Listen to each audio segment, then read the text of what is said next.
Donne-leur de t'écouter clairement, qu'ils comprennent la réalité,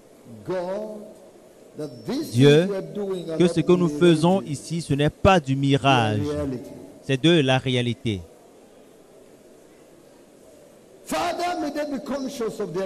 Père, qu'ils soient conscients de leur Dieu,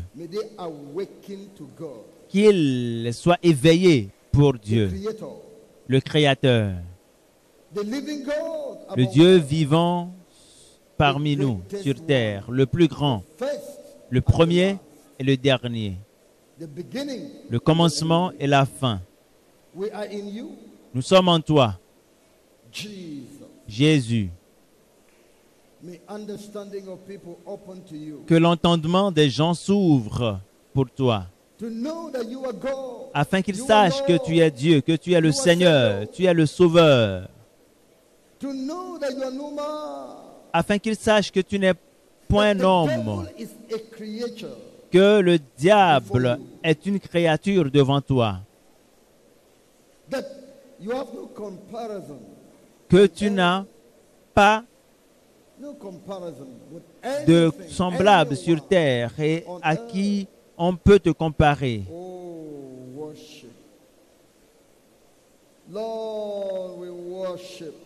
Seigneur, nous t'adorons. Dieu, nous t'adorons. Dieu, nous louons ton nom. Nous te remercions. Nous adorons ton nom.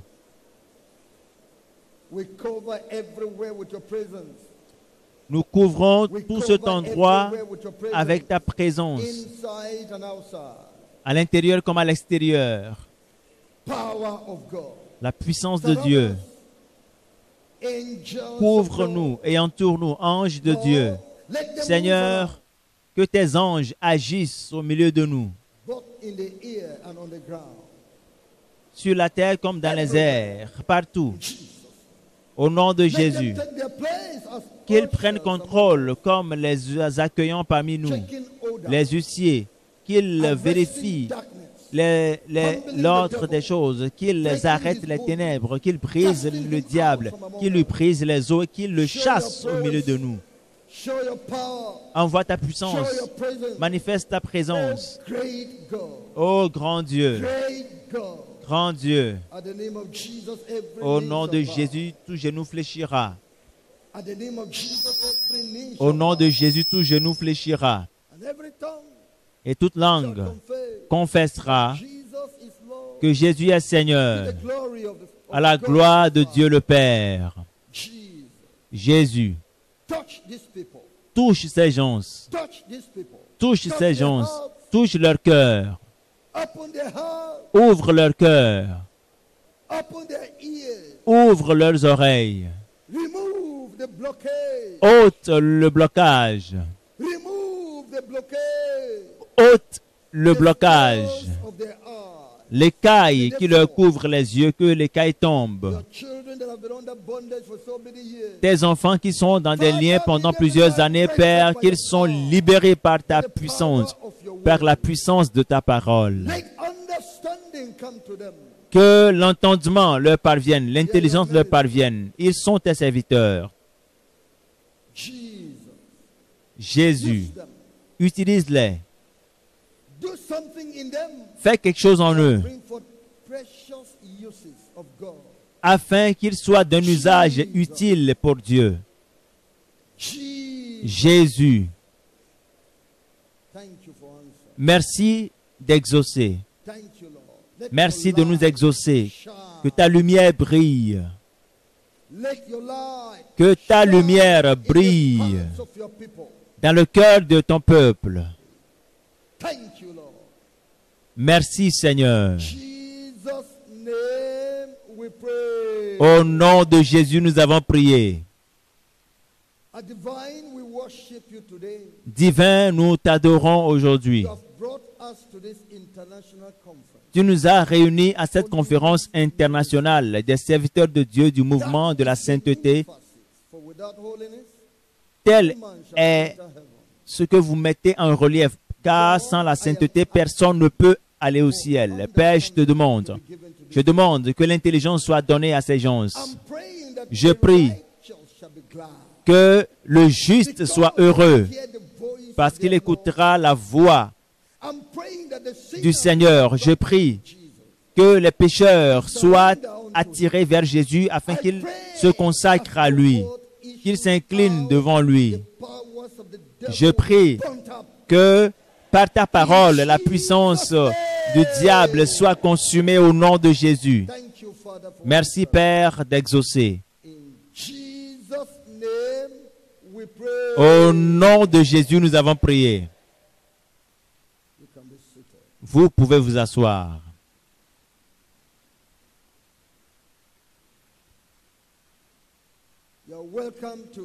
Vous êtes les bienvenus à la conférence internationale des serviteurs de Dieu de la sainteté 2021 avec le thème « Un appel divin à la sainteté et à l'évangélisation radicale ». Je commence la conférence en vous donnant le message au sujet de ce que le Seigneur Jésus a révélé sur la sainteté et le réveil de la fin des temps. Ce que Jésus a révélé sur la sainteté et le réveil de la fin des temps. Dans Hébreux, chapitre 13, du verset 8, la Bible nous dit, Jésus-Christ est le même hier, aujourd'hui et éternellement. Jésus-Christ est le même hier, aujourd'hui et éternellement. Nous servons le Dieu vivant.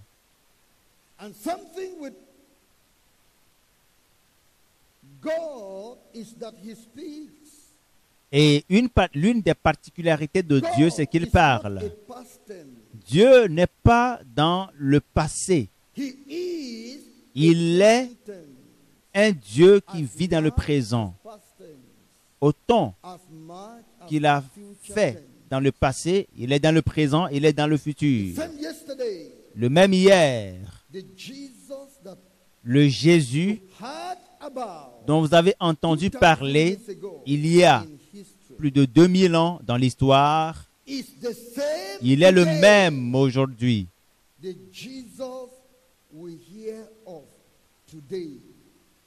Il est le même Jésus dont nous écoutons aujourd'hui et qui parle. Et le même demain. Il continuera de parler demain. Alors, nous adorons le Seigneur Jésus, le vivant. Dieu s'est présenté comme le Dieu d'Abraham, le Dieu d'Isaac et le Dieu de Jacob, montrant qu'il est le Dieu des vivants et non des morts. Abraham vit actuellement. Malgré le fait que vous ne le voyez pas sur terre, il est vivant. Oui, Isaac est encore vivant actuellement. Et Jacob est toujours vivant maintenant. Je suis le Dieu des vivants. Alors Jésus est vivant pour toujours. Je vais vous dire ce qu'il a dit. Car Jésus nous a rendu visite et nous a donné le message dont je vais vous parler en ce moment. Qu'est-ce que Jésus a révélé sur la sainteté et le réveil de la fin des temps? Qu'est-ce que les Saintes Écritures disent pour prouver que la doctrine et la révélation s'accordent? La révélation doit être authentique. Dans 1 Pierre chapitre 1, versets 15 et 16, la Bible dit, mais puisque celui qui vous a appelé est saint, soyez vous aussi soyez saints dans toute votre conduite. Votre conduite veut dire votre manière de vivre. Selon qu'il est écrit, vous serez saints, car je suis saint. Telle est la parole de Dieu, la voix de Dieu, s'adressant à l'humanité. Soyez saints, car je suis saint.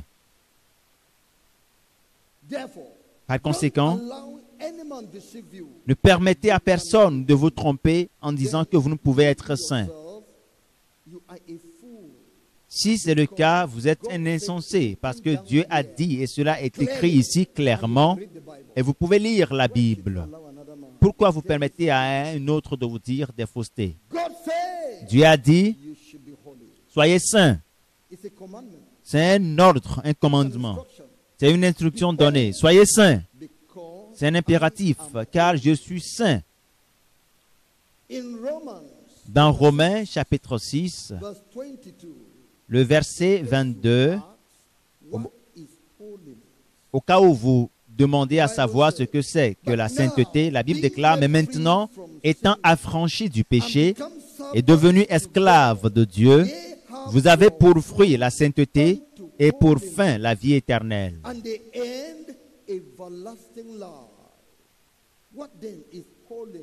Qu'est-ce que la sainteté donc? Être affranchi du péché. Et le Seigneur dit, soyez affranchis du péché, comme je suis affranchi du péché. Soyez libres, affranchis du péché, comme je le suis. Ne dites pas des mensonges, parce que je ne dis pas de mensonges. Le mensonge est un péché. Ne commettez pas de l'adultère, parce que je n'en fais pas. C'est du péché. Ne commettez pas de la fornication, c'est du péché. Ne volez point, c'est du péché. Ne détestez pas, n'haïssez pas votre frère dans votre cœur, c'est du péché. Ne faites pas preuve d'orgueil parmi mon peuple, c'est du péché. Ne vous vantez pas vous-même, c'est du péché. Vous pouvez les énumérer. Donc, la sainteté veut dire l'affranchissement du péché. La sainteté est une vie qui est affranchie du péché et exaltée à la justice de Dieu, basée sur la parole de Dieu. La justice de Dieu, basée sur la parole de Dieu. Car vous pouvez vous donner à vous-même une définition de la justice et cela peut ne pas être la parole de Dieu. Vous pouvez penser par vous-même que vous êtes déjà saint alors que vous ne l'êtes pas selon la parole de Dieu. Vous pouvez vous justifier alors que devant Dieu, vous n'êtes pas juste. Vous n'êtes pas justifié. Donc la justice, la sainteté dont le Seigneur parle doit être celle qui est prescrite par la parole de Dieu. L'apôtre Paul a dit, afin que je sois trouvé, pas dans ma own justice, mais dans la justice qui est acquise par la foi en Christ. Donc, c'est de la justice qui est tirée des saintes Écritures. Mener une vie scripturale.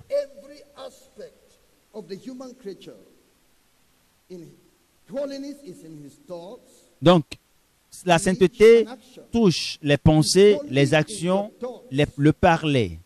Sois saint dans tes pensées. Ne reste pas là à avoir des pensées polluées. Ne reste pas là à imaginer des femmes, leur beauté, leurs fesses, leurs quoi et autres. Et tu commences à t'exciter. C'est de la pollution. C'est de la pollution. Ne mène pas ce type de vie. Ne reste pas assis à faire la convoitise, à convoiter telle chose, telle chose. J'aime cela, j'aime ceci, j'aime telle chose. C'est du péché. Soyez saints, car je suis saint moi aussi. Soyez saints dans la pensée, dans le parler, vos paroles. Que vos paroles soient saines, soient pures, soient justes. Que vos conversations, vos discussions, discutez de la justice. Parlez, dites la vérité du fond du cœur. En action, vous traitez avec, dans vos relations avec vos frères et sœurs, il faut que vous soyez franc. Vous devez être franc, honnête, fidèle et clair. C'est la sainteté. C'est une vie qui est innocente du péché, pure dans son cœur et moralement pure dans sa relation avec Dieu et avec les hommes. C'est là la définition de la sainteté. Une vie qui est innocente du péché, du mal. Tu ne fais pas le mal. Il n'y a point d'iniquité en toi. Pur dans le cœur. Heureux ceux qui sont purs dans le cœur, ou ceux qui ont le cœur pur, et moralement purs dans les relations avec Dieu et avec les hommes. Tu ne fais de mal à personne. Il te faut obéir à Dieu dans toutes tes voies. C'est ça la définition de la sainteté. La sainteté, je vous dis, c'est la somme totale de l'Évangile. La sainteté est la somme totale de l'Évangile. La somme totale, ou le résumé succinct de l'Évangile de Jésus-Christ, c'est la sainteté. Alors prenez cela de cette manière. Le Dieu saint demeure dans le ciel saint pour toujours. Il est descendu sur terre parmi les hommes qui sont des pécheurs pour les délivrer de leurs péchés et les sanctifier afin qu'ils demeurent avec lui dans sa demeure sainte éternellement. Alors, ils sont sauvés du jugement, du péché, de la mort, qui est l'étang de feu. C'est le résumé de l'Évangile. C'est le résumé de l'Évangile, de toute la Bible, pour accomplir la sainteté en vous, le Dieu saint. Voyons-le dans Ésaïe, chapitre 6, du 1er au 7e verset. Ésaïe, chapitre 6, du verset 1 à 7. L'année de la mort du roi Osia, je vis le Seigneur assis sur un trône très élevé, et les pans de sa robe remplissaient le temple. Des séraphins se tenaient au-dessus de lui. Ils avaient chacun 6 ailes, 2 dont ils se couvraient la face, 2 dont ils se couvraient les pieds, et 2 dont ils se servaient pour voler. Ils criaient l'un à l'autre et disaient, « Saint, Saint, Saint est l'Éternel des armées, toute la terre est pleine de sa gloire. » Les portes furent ébranlées dans leur fondement par la voix qui retentissait et la maison se remplit de fumée. Alors je dis, malheur à moi,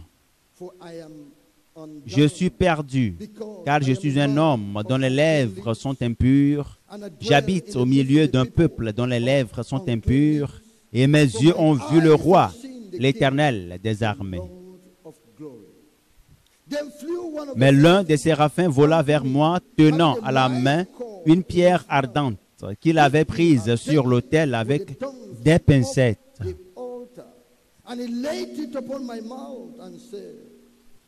Il en toucha ma bouche et dit, « Ceci a touché tes lèvres. Ton iniquité est enlevée et ton péché est expié. » Un autre résumé de l'Évangile. Le Dieu, le Saint-Esprit. Voyez comment il crie sa sainteté. Père, le Père est saint. Jésus est saint. Le Saint-Esprit est saint. Il est saint. Saint. Saint. Saint. Saint est l'Éternel, le Dieu qui vit d'éternité en éternité. Sa gloire est la gloire de la sainteté. La raison pour laquelle Dieu aime ce rassemblement, c'est parce que nous nous conduisons dans la sainteté. Nous ne permettons pas au péché de s'installer ici.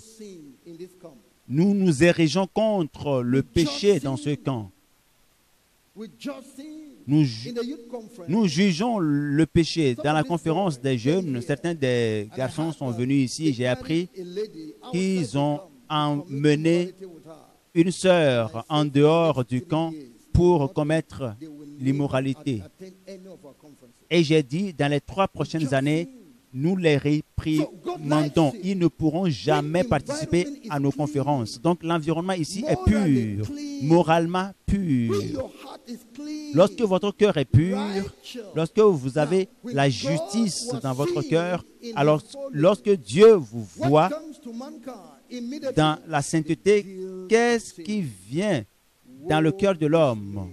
La culpabilité du péché. Malheur à moi, car je suis un homme. Mes yeux ont vu le Seigneur, le Dieu saint. Tu es ici.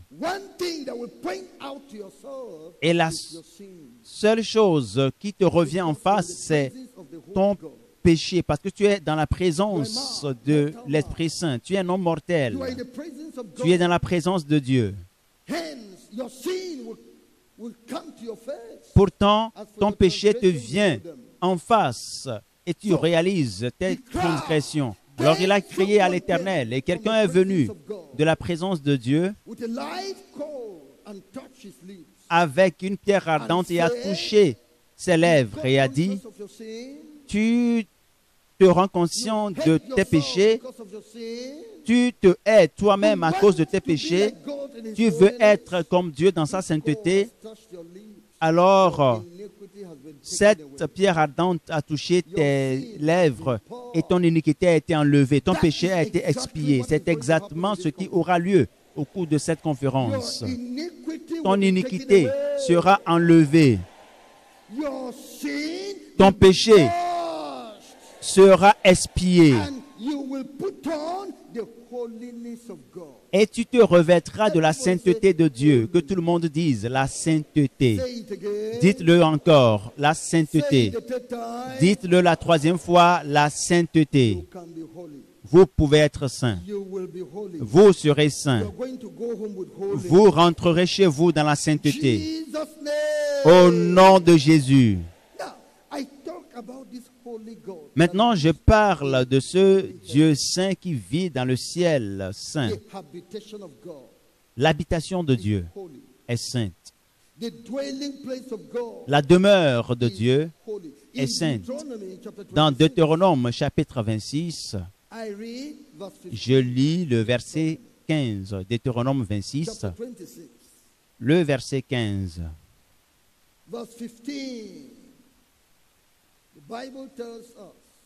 La Bible nous dit, regarde de ta demeure sainte des cieux et bénis ton peuple d'Israël et le pays que tu nous as donné comme tu l'avais juré à nos pères. Regarde de ta demeure sainte. Regarde de ta demeure sainte, des cieux, regarde des cieux et bénis ton peuple. L'habitation de Dieu est sainte. Les cieux sont saints. Pourquoi a-t-il précipité Satan du haut des cieux? C'est parce qu'il a enfreint à la sainteté. Pourquoi est-ce qu'il a chassé les autres anges avec lui? C'est parce qu'ils ont failli à la marque de la sainteté. Donc il les a précipités. Cela veut dire en vérité, sans la sainteté, nul ne verra le Seigneur. Si vous avez un prédicateur qui vous dit que vous ne pouvez être saint, vous avez en face un prédicateur qui vous empêche d'aller au ciel. Si Dieu a renvoyé les démons avec leur chef Satan parce qu'ils ont failli à la sainteté, est-ce que Dieu permettra que les pécheurs aillent là-bas? Quelle est ce christianisme qui va avoir la faveur aux yeux de Dieu sans la sainteté. La miséricorde, la grâce est sur terre. La miséricorde, c'est sur la terre qu'elle est disponible. La grâce, elle est disponible uniquement sur terre. Mais pour entrer dans le ciel, vous devez réussir à votre examen, l'examen de la sainteté. Vous serez examiné à l'intérieur comme à l'extérieur. À l'intérieur comme à l'extérieur. Écoutez, dans la Révélation, un homme de Dieu est mort et s'est présenté à la porte des cieux. Et le diable a accès à la porte, mais ne peut entrer. Donc, le diable s'est présenté et lui a dit, mais où vas-tu? Mais tu veux entrer en ce lieu? Moi, je ne t'ai même pas qualifié pour entrer à cause de ma souillure. Toi aussi, tu ne peux y aller. Et le monsieur a dit, mais pourquoi? Parce qu'il était revêtu de blanc. Et Satan dit, mais examine-toi toi-même. Et le gars s'est examiné, il ne pouvait pas voir.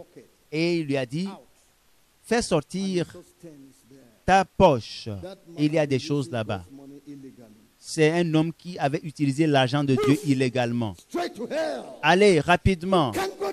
Tu ne peux pas entrer là-bas. Va en enfer. Mieux vaut pour toi écouter la vérité maintenant. Mieux vaut pour toi écouter la vérité maintenant. C'est la miséricorde qui t'a amené ici. Si tu manques cette miséricorde, il n'y a plus de secours, il n'y a plus de voie de recours après la mort. Il est donné à l'homme de mourir une seule fois et après quoi vient le jugement. Tu es dans une église où il n'y a pas la vérité et tu ne sais pas qu'on est en train de t'apprêter pour le jour de l'égorgement. Et que tu manqueras le ciel parce que tu manques de la sainteté et tu n'en es pas conscient. Donc l'habitation de Dieu est sainte.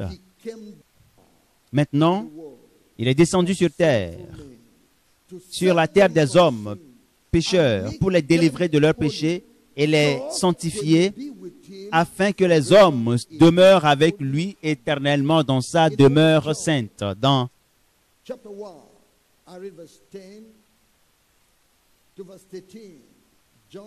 Jean chapitre 1, verset 10 à 13. Elle était dans le monde, et le monde a été fait par elle. Et le monde ne l'a point connue. Elle est venue chez les siens, et les siens ne l'ont point que reçue. Mais à tous ceux qui l'ont reçu, à ceux qui croient en son nom, elle a donné le pouvoir de devenir enfants de Dieu, lesquels sont nés non du sang, ni de la volonté de la chair, ni de la volonté de l'homme, mais de Dieu. De qui parle ce extrait? Voyons-le au verset 1, du verset 1 au verset 3, ou du verset 1 au verset 4. Au commencement était la parole, et la parole était avec Dieu, et la parole était Dieu. Elle était au commencement avec Dieu. Toutes choses ont été faites par elle, et rien de ce qui a été fait n'a été fait sans elle. En elle était la vie, et la vie était la lumière du monde, la lumière des hommes. Verset 14. Et la parole a été faite chair, et elle a habité parmi nous, pleine de grâce et de vérité, et nous avons contemplé sa gloire, une gloire comme la gloire du Fils unique venu du Père. De qui parle le passage? Il parle du Seigneur Jésus. Le Dieu qui a pris chair et qui a habité parmi nous. Un fils nous est né. Un fils nous est donné. Et la domination repose sur ses épaules. Et son nom, il s'appellera l'admirable, conseiller, le Dieu puissant, le Père éternel, le Prince de paix. De qui parle la Bible? Jésus. De qui parle la Bible? Jésus. Il est venu parmi les siens, le monde qu'il a créé lui-même. le monde qu'il a créé, le monde qu'il a créé, mais les gens l'ont refusé. Bien sûr que nous avons certains qui croient en lui, qui l'ont accepté. Et à ceux-là, il a donné le pouvoir de devenir enfants de Dieu. Il a mis en eux sa nature. Oui. Dans Éphésiens, le chapitre 5, je lis du verset 25 à 27. La Bible nous dit, Marie, aimez vos femmes, comme Christ a aimé l'Église et s'est livré lui-même pour elle, afin de la sanctifier par la parole, après l'avoir purifiée par le baptême d'eau, afin de faire paraître devant lui cette Église glorieuse, sans tache ni ride, ni rien de semblable, mais sainte et irrépréhensible, afin de faire paraître devant lui cette Église, afin qu'elle demeure avec lui dans cette demeure éternelle, le tabernacle de Dieu. C'est la raison pour laquelle il est venu, pour sanctifier l'Église, pour sanctifier, purifier l'Église, afin qu'il n'y ait plus de taches, qu'il n'y ait plus de rides, qu'il n'y ait rien de semblable. Tu as des taches dans ta vie, tu as des rides dans ta vie, la parole de Dieu n'est pas encore complète dans ta vie. Tu as des rides, la parole de Dieu n'est pas encore complète dans ta vie, accomplie dans ta vie. Tu te dis que tu es né de nouveau, tu as besoin de la sanctification. Après l'avoir purifié, bien sûr, il est mort pour toi, afin de t'amener vers lui, afin que tu fasses partie de l'Église,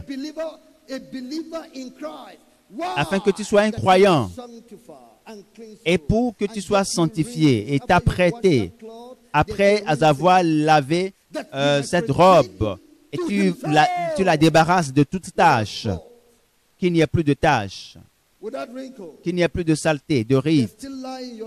Il y a encore du mensonge dans ta vie. L'œuvre n'est pas parfaite. Tu n'es pas encore prêt pour le ciel. Peut-être qu'il t'accorde encore un temps supplémentaire. Peux-tu venir à une conférence et être purifié? Peux-tu venir connaître la vérité et être sauvé? Peux-tu? Tes jours sont comptés.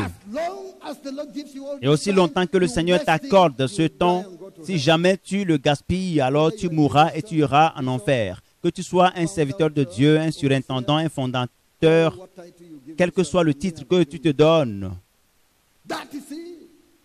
c'est ainsi. Alors, c'est ce que Dieu a fait. Et la Bible nous dit, dans 1 Timothée chapitre 3, le verset 16, les versets 15 et 16.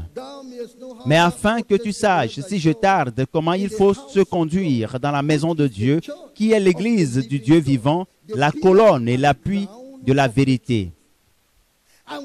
Et sans contredit, le mystère de la piété est grand. Celui qui a été manifesté en chair, justifié par l'Esprit, voyez-vous maintenant, Dieu a pris chair. Le Dieu créateur, lui qui t'a créé et qui m'a créé, il a été manifesté en chair et il a vécu sur cette terre. Dieu a pris chair. Justifié par l'Esprit, l'Esprit Saint est descendu sur lui pour prouver qu'il est le Fils unique du Père. Amen. Justifié par l'Esprit, vu des anges. C'est un mystère que Dieu, les anges le connaissent.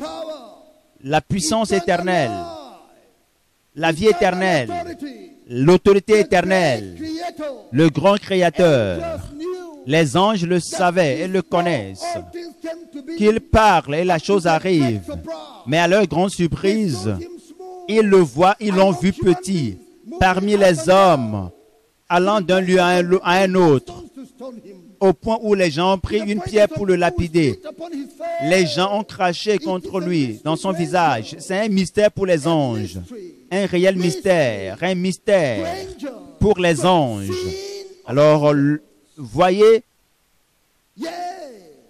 il a été vu par les anges prêcher aux gentils. Il a dit, prêchez-moi aux gens et laissez la liberté aux gens de me choisir. Dites-leur qui je suis et ce que j'ai fait pour eux, mais ne leur forcez pas la main. Dieu s'est limité à la prédication pour savoir si tu croiras, si tu l'accepteras ou pas. Dieu s'est mis dans une position et a donné la permission à Satan de faire son choix. De faire son choix. Nous avons une révélation ce matin au sujet d'un grand homme occultiste que le diable a envoyé contre le peuple de Dieu. Il croyait qu'il pouvait réussir ce qu'il voulait, mais il a réalisé que c'est impossible. Car cet endroit est un endroit spécial. La présence de Dieu est ici. Et le Seigneur, le monsieur il se promenait, allait dans tous les sens. Loué soit le Seigneur. Il allait et venait. Son objectif est de pouvoir atteindre le pasteur. Donc il cherchait les voies et moyens. Jusqu'à ce que, lorsqu'il est venu, là où il devait prendre la marche pour s'approcher, pour entrer dans le bureau du pasteur, la puissance est intervenue. Alléluia.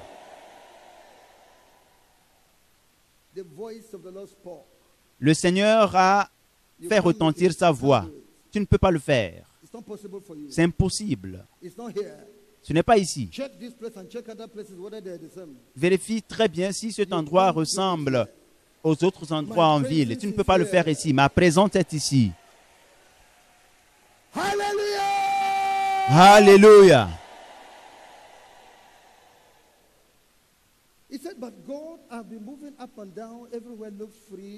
Mais il a dit, mais Dieu, j'étais libre d'aller dans tous les sens et tout le monde me regardait tranquillement. Dieu a dit, j'ai permis à ce que tu le fasses parce que j'ai instruit mes anges. Et à l'instant où nous sommes, les anges sont parmi nous. Et Dieu a dit maintenant, repens-toi. Détourne-toi de tes péchés et je t'accepterai, je te pardonnerai. Le diable t'a trompé, Satan t'a trompé et t'a raconté tout ce que tu es en train de faire, mais je vais te changer. Il a dit non, non, non, j'ai été trop loin dans le mal, j'ai fait des atrocités, j'ai franchi le Rubicon, je ne peux pas m'offrir le luxe du pardon, c'est impossible. Dieu a dit non, je te pardonnerai. Jésus parle-t-il à quelqu'un ici? Alors le monsieur a dit, je ne veux pas que tu me déçoives. Je ne veux pas me repentir et après tu vas me jeter dans l'enfer. Je sais que je suis destiné au péril. Et Dieu a dit, ne le dites jamais. Ne le dites jamais que Dieu est pécheur. Sinon, je vais t'effacer là où tu es même. N'imagine jamais du péché contre Dieu. Ne le fais jamais. Mais l'histoire s'est terminée par le fait que le monsieur ne voulait pas abandonner sa vie au Seigneur Jésus. Il demandait pardon au Seigneur et voulait que le Seigneur lui donne l'opportunité de partir tranquillement. Et il voulait se retirer, il voulait disparaître. Et je ne lui ai pas permis de disparaître. La puissance, c'était la puissance qu'il a pris. Et il s'effondrait. Loué soit le Seigneur. Dieu s'est manifesté dans la chair. Et il a prêché aux hommes comme je le fais aujourd'hui. Et il a vécu parmi les hommes. Mais quel est ton choix? Crois-tu en Dieu ou tu crois au diable. Parce qu'il y a des gens qui croient à la puissance de Satan. C'est juste pour un temps. Est-ce que tu crois en Dieu? Tu crois en Jésus? Jésus que nous prêchons? Ou tu crois à la puissance de Satan? Satan t'a dit que tu es destiné au péril pour toujours. C'est ce que le monsieur a dit. Le diable l'a déçu, l'a trompé qu'il est destiné au péril, à la destruction, qu'il peut faire autant de mal qu'il veut. Mais Dieu a dit, je suis un Dieu miséricordieux, je peux te pardonner. Mais le monsieur n'a pas pu accepter la main tendue. Et Dieu a dit, c'est la dernière opportunité. Ne tente plus jamais mon peuple. Disparaît de cet endroit. Alléluia. C'est ce que nous disons. Le choix vous incombe. Est-ce que vous croyez en Dieu? Est-ce que vous accordez de la valeur à l'évangile? Ou bien vous préférez vos péchés, vous préférez l'iniquité? Je voudrais m'adresser à vous. Nous lisons dans 1 Corinthiens chapitre 14. 1 Corinthiens 14. Je lis le verset 26. Que faire donc, frères, lorsque vous vous assemblez, les uns ou les autres parmi vous ont-ils un cantique, une instruction, une révélation, une langue, une interprétation? Que tout se fasse pour l'édification.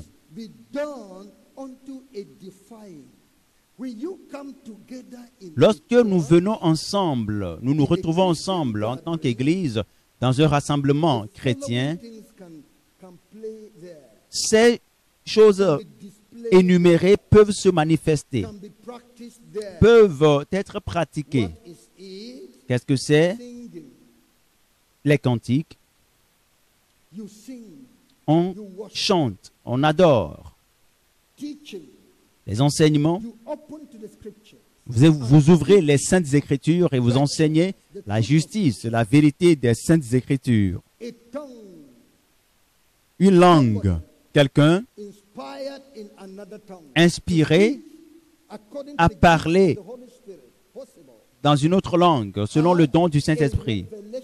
Quelqu'un peut avoir une révélation. Quelqu'un peut dire quelque chose que Dieu lui a dit à l'instant même, ou quelque chose que Dieu lui a dit récemment pour l'édification de l'Église. Quelqu'un peut avoir une révélation. Ce que Dieu a dit, ce que Dieu a révélé.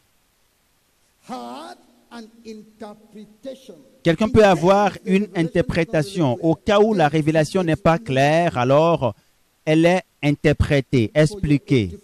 C'est pour votre édification. Cela fait partie du culte, de l'adoration. Pourquoi est-ce que les gens disent que ce passage où cette écriture est tombée en désuétude et qu'il n'y a plus de révélation aujourd'hui? Pourquoi est-ce qu'ils veulent forcer Jésus-Christ à sortir dans l'Église actuelle, l'Église d'aujourd'hui? C'est parce qu'ils veulent prendre le contrôle des choses.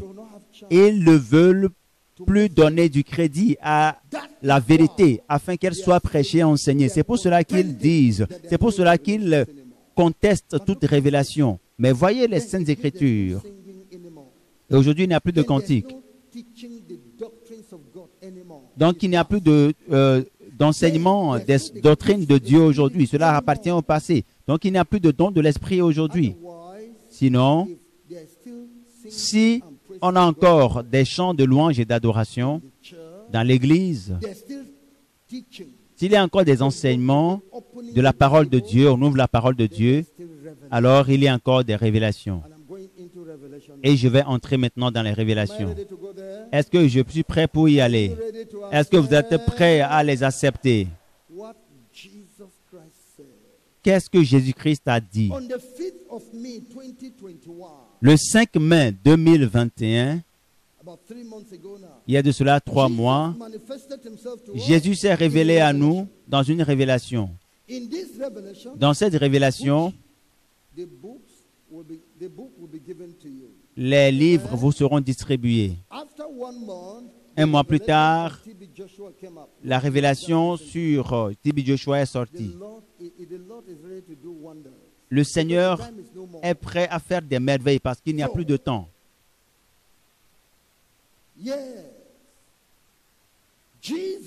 Jésus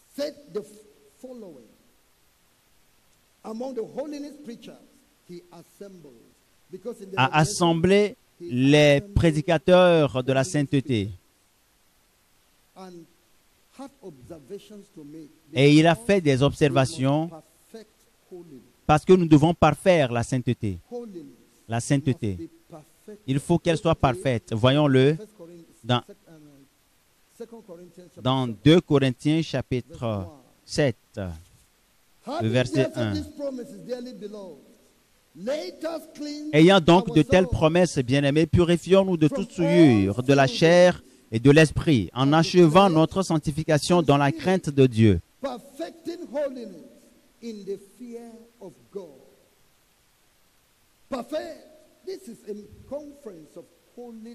Nous sommes à une conférence des serviteurs de Dieu de la sainteté.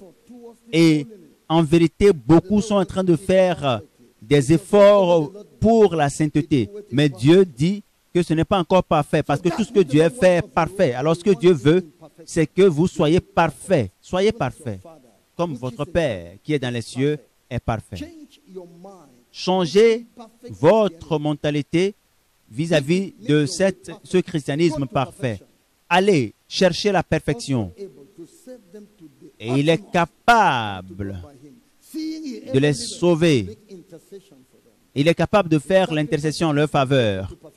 Et il s'est sacrifié afin de vous conduire dans la perfection. Le sacrifice de Jésus sur l'Église et sur le peuple, la parole de Dieu est parfaite. Elle est capable de vous rendre parfait. Alors, mettez votre cœur sur la perfection. Lorsqu'il a réuni les prédicateurs de la sainteté, lorsque vous allez lire le livre, vous allez comprendre tous les détails. Je vais juste faire des survols ici. Il a mentionné la vie d'un homme de Dieu particulier, estimé d'être un grand prédicateur parmi les hommes. Et les gens le considèrent comme l'un des saints de l'Éternel. Oui, par les œuvres. Il fait de grandes choses. Mais voici ce que Jésus a dit. Ce prédicateur ne prêche pas la totalité de ma parole. J'ai tenté de le corriger de plusieurs manières, mais il s'est endurci le cœur. Il a endurci son cœur à ma correction. Et je n'aime pas les gens qui s'entêtent dans leur vie, dans leur ministère, qui ne se laissent pas aller à la correction pour la perfection. Ce prédicateur ne se préoccupe pas de la parole de Dieu au sujet des habillements, de l'habillement extérieur, qui est aussi l'équivalent de l'habillement, la sobriété intérieure. Alors, il n'est pas qualifié pour la sainteté qui fait entrer au ciel. Vous voyez, c'est Jésus qui parle, il prêche, mais il ne prêche pas toute la parole, la vérité. Voici comment il a dit, 2 Corinthiens 7, verset 1. Ayant donc de telles promesses, bien-aimés, la promesse du ciel, de la présence de Dieu avec vous, alors purifions-nous de toute souillure de la chair et de l'esprit, en achevant notre sanctification dans la crainte de Dieu. La souillure de la chair, la souillure de l'esprit, la souillure de la chair, l'habillement, un habillement qui couvre tout le corps, la souillure de l'esprit, l'envie, la malice, l'orgueil. Énumérez-les. Alors vous pouvez voir que les deux sont requises. Les deux sont requises pour atteindre la sainteté dans la crainte de Dieu. Ce prédicateur vous dira, ne dites pas ceci, ne mentez pas, mais il ne se préoccupe jamais au sujet des bijoux, qui sont également source de souillure. Lorsque les femmes se tressent les cheveux, c'est de la souillure.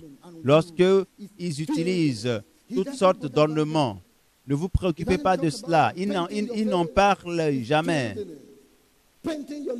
Lorsque vous faites le maquillage, vous portez des bagues de mariage et autres, ils n'en parlent jamais. Ils prêchent 50%, ils réussissent 50% et échouent 50%. Et la qualification pour aller au ciel, c'est 100%. Est-ce qu'ils peuvent aller au ciel? Est-ce que les membres de son église iront au ciel? C'est une position dangereuse. Pourtant, ils se trompent en disant nous sommes saints. Notre pasteur est dans la sainteté. Venez, le Seigneur a dit, je lui ai envoyé des messages. Je lui ai envoyé des messagers. Je lui ai envoyé des messages. Je suis l'un de ces messagers que Dieu a envoyé à cet homme. Et j'ai fait le meilleur pour l'aider à découvrir la lumière de toute la parole de Dieu. Il a dit qu'il n'en a pas besoin.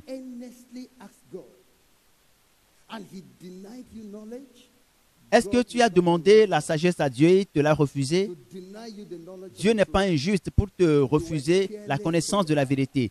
Tu ne t'es pas préoccupé de ta vie et aujourd'hui tu es laissé pour compte. Tes membres sont en train de lutter. Si l'un d'entre eux rentre au ciel, ce n'est pas la grâce de Dieu. Et pas la grâce de Dieu, pourquoi? Parce qu'ils sont passés par d'autres moyens pour pouvoir écouter la parole de Dieu, la véritable, la vérité, peut-être participer à une conférence comme celle-ci pour pouvoir atteindre le ciel. Point 2, il a mentionné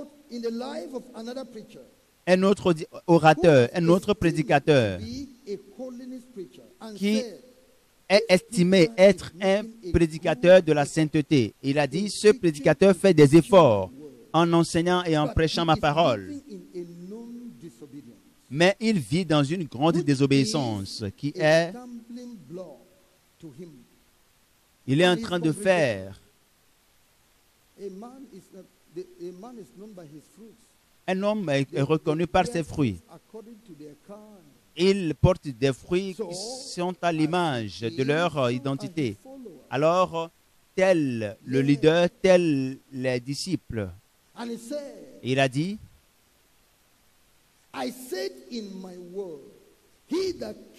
j'ai dit dans ma parole que celui qui garde toute la loi et qui transgresse l'une d'entre elles est coupable de toutes.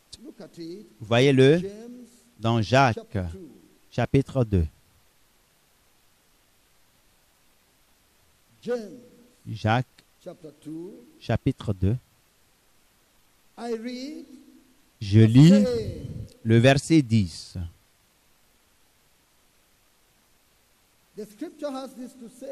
Le passage nous dit ceci, selon la parole de Dieu.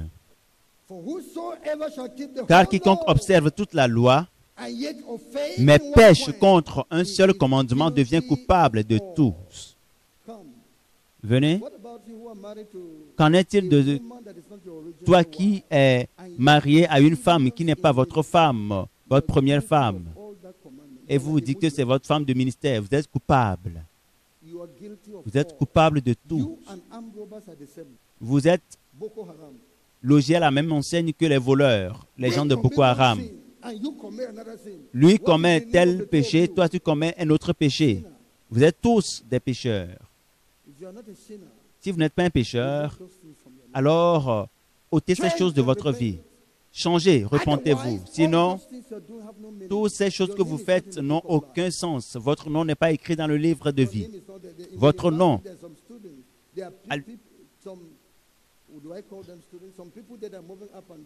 Et à l'université, il y a des étudiants qui bougent, qui se déplacent, qui circulent juste sur le campus. Et ils ne sont pas inscrits et on ne peut pas dire qu'ils sont des étudiants parce que leur nom ne figure nulle part. Parce qu'il y a un péché dans ta vie et tu refuses de te repentir.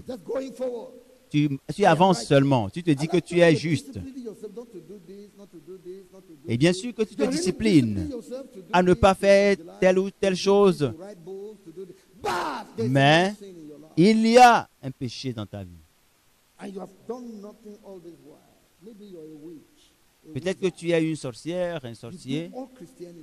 Tu pratiques le christianisme et tu gaspilles ton énergie. C'est ce que le Seigneur Dieu dit. Repens-toi de ton péché. Il dit, j'ai envoyé des messagers. Qu'est-ce qui ne va pas avec ces gens? Pour que Dieu envoie des messagers, et ils ne veulent pas de ces messagers. Nous avons mis le message de Dieu dans des livres. Certains d'entre eux ne veulent même pas lire ces ouvrages. Les mains de Dieu sont innocentes de leur sang, et nous aussi, nos mains sont pures de leur sang. Et ils verront que Dieu ne fait acception de personne ce jour-là. C'est comme Michée qui disait au roi Achab, nous le verrons ce jour-là. Tu me mets en prison maintenant et tu dis que tu vas à la guerre, tu reviendras. Et tout le monde ici verra ce jour-là. Si Achab reviendra à la ville sain et sauf. Telle est la vérité. N'endurcis pas ton cœur. Répands-toi et change ta vie. J'ai envoyé des messagers pour l'avertir, mais il a endurci son cœur. Il a persisté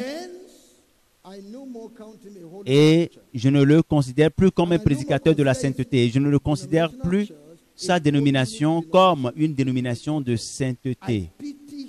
J'ai pitié de lui pour l'œuvre, toute l'œuvre qu'il accomplit sans la sainteté qui est exigée pour le ciel. Parce que la sainteté est une obéissance complète. C'est un ouvrage que je vous donne gratuitement. La sainteté est une obéissance totale et une soumission à la parole de Dieu. Cela fait défaut dans leur vie. Le troisième prédicateur. Le Seigneur s'est adressé au troisième prédicateur, à cet homme. Il l'a réprimandé d'avoir prêché la sainteté,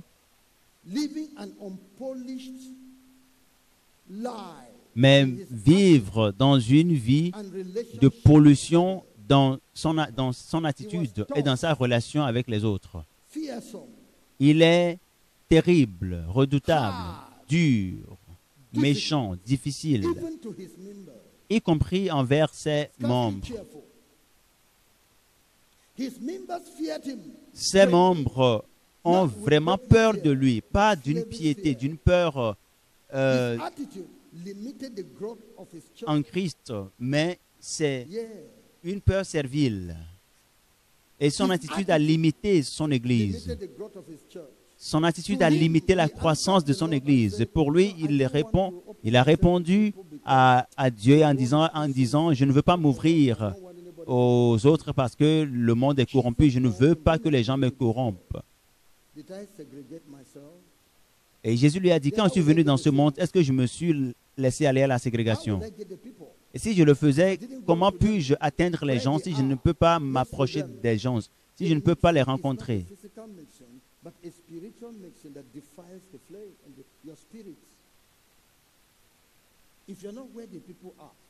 Ce qui souille, c'est quelque chose de spirituel. Si tu ne salues pas les gens, si tu n'es pas courtois avec les gens, comment peux-tu leur parler de l'Évangile? Et pour certains, vous êtes si spirituel que même si vous parlez avec les gens, vous regardez dans les cieux et est-ce que ça va? C'est logique. Est-ce que Jésus s'est comporté de cette manière? Est-ce que les apôtres ont fait de même? Quelque chose ne va pas avec lui. Tu es en train de priver les enfants de Dieu de bonnes relations.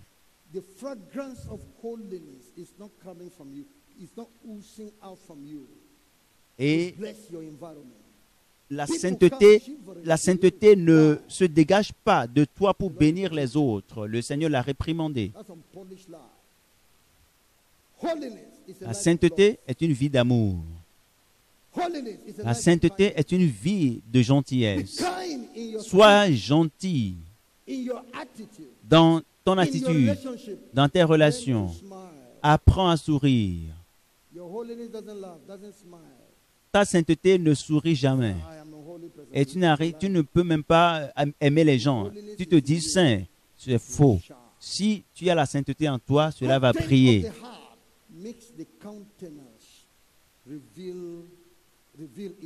Lorsque ce que tu as en abondance dans le cœur, c'est ce qui va se traduire sur ton visage. Sois gentil, ne sois pas méchant sévère, avec un air serré, un visage serré. Bien sûr, tu prêches la sainteté, tu prêches la sanctification, tu prêches tout cela, mais tu n'as pas été jusqu'au bout dans ce que tu prêches. Le Seigneur a encore réprimandé ceux-là qui adoraient sous son influence, croyant qu'ils adoraient le Seigneur. Il leur a dit, vous n'avez aucune récompense auprès de moi. Pour avoir servi et compromis sous l'influence de quelqu'un. Ils ont dit, mais celui-là, il prêche la sainteté. Mais il ne brille pas dans la sainteté. La peur, celui qui a peur pêche. La peur, il prêche la sainteté, mais il ne vit pas dans l'amour. C'est un mensonge. Même si j'ai une montagne, une fois pour déplacer les montagnes, je ne suis qu'un tonneau qui résonne, un tonneau vide qui résonne. Et vous, parce que vous avez peur, vous avez une peur servile de votre pasteur, vous faites tout ce qu'il vous demande, même si votre conscience vous condamne de suivre la voie de la justice, vous dites, à cause de cet homme, c'est un homme saint, je ne peux pas. Ah bon, Dieu vous a vendu à lui. Est-ce que c'est auprès de lui, c'est le seul endroit sur cette terre? Si vous achetez quelque chose, vous achetez un vêtement qui vous sert trop, qu'est-ce que vous faites? Est-ce que vous allez quand même le porter? Est-ce que c'est ce que vous allez faire? Dire, Seigneur, je n'ai pas d'autre choix. Non. Si vous pouvez changer votre vêtement parce qu'il vous sert trop, alors pourquoi ne pas changer? Un leader, parce qu'il ne vit pas la sainteté qu'il prêche. Pourquoi ne pas le changer? C'est ce que le Seigneur veut que tu comprennes. Encore, Jésus a réprimandé un serviteur de Dieu de sainteté qui est rempli d'humeur et de joie et qui pousse la congrégation dans une ambiance de flatterie. Et Dieu lui a dit que son attitude affaiblit la parole, la vérité de sainteté.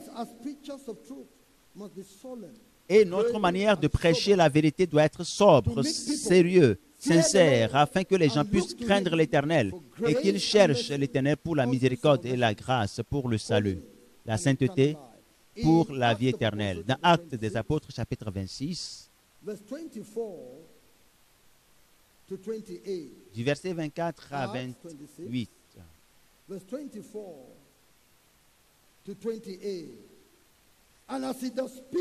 Comme il parlait ainsi pour sa justification, Festus dit à haute voix, « Tu es fou, Paul.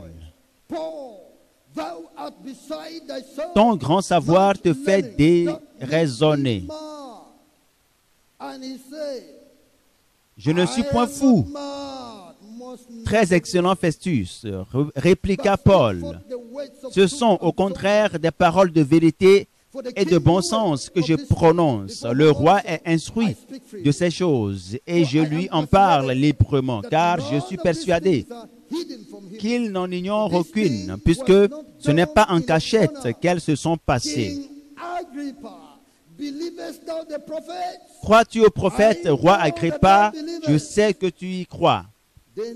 Et Agrippa dit à Paul, « Tu vas bientôt me persuader de devenir chrétien. » Alléluia. Est-ce que l'apôtre Paul faisait rire aux gens? Est-ce qu'il faisait de la comédie, du spectacle pour que les gens rient, que se mettent, qui se sentent à l'aise et autres, jouer à la comédie, faire rire aux gens, tout le monde rit. C'est là où la vérité périt. Lorsque l'instrument de Dieu a été enlevé par l'ennemi, alors les paroles d'orgueil sortent. Lorsque la présence de Dieu n'est plus là, la parole de vérité n'est plus là, alors on commence à blaguer. Prêcher la parole parce que les temps sont mauvais. Que le temps soit favorable ou pas, parce qu'un temps viendra où les gens auront la démangeaison de la saine doctrine. Maintenant que vous avez l'opportunité, enseignez, martelez, et vous faites rire aux gens, vous jouez à la comédie. Non, ce n'est pas de la sainteté. Le Seigneur a réprimandé cet homme. Corrige-toi, revois ta manière de prêcher la parole, afin que cela puisse être pris au sérieux dans la vie de ceux qui t'écoutent. Oui. C'est ce que le Seigneur Jésus a fait comprendre à cet homme. Le dernier prédicateur de la sainteté, qui a un grand estime, a confessé au Seigneur Jésus la frustration qu'il a eue dans le ministère, car il s'est vu incapable de faire de ses fidèles et de ses leaders l'application, la mise en pratique de la sainteté qu'il enseigne. Le Seigneur Jésus lui a dit que la raison, c'est qu'il a forcé les membres à avoir peur de lui et à le vénérer. Et là, il s'est dit que en étant dur, en étant méchant, en les poussant à le craindre, il va faire d'eux des gens qui appliquent la parole qu'il enseigne. Mais Jésus lui a dit, c'est le point de ton échec. C'est Dieu et non un homme qui amène, qui sauve et qui amène quelqu'un à se purifier et à adorer le Seigneur dans la sainteté et dans la justice. Dans Luc chapitre 1, le verset 74 et 75, de nous permettre, après que nous serions délivrés de la main de nos ennemis, de le servir sans crainte, en marchant devant lui dans la sainteté et dans la justice tous les jours de notre vie.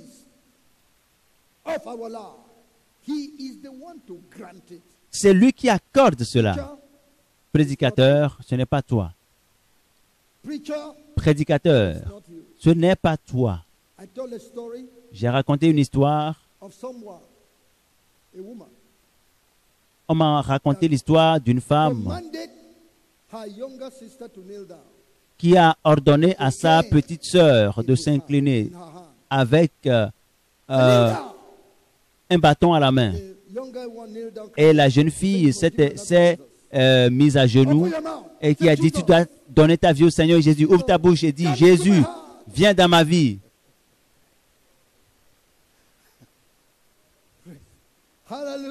Alléluia. Et la petite sœur a confessé, viens dans ma vie, ôte le péché de ma vie.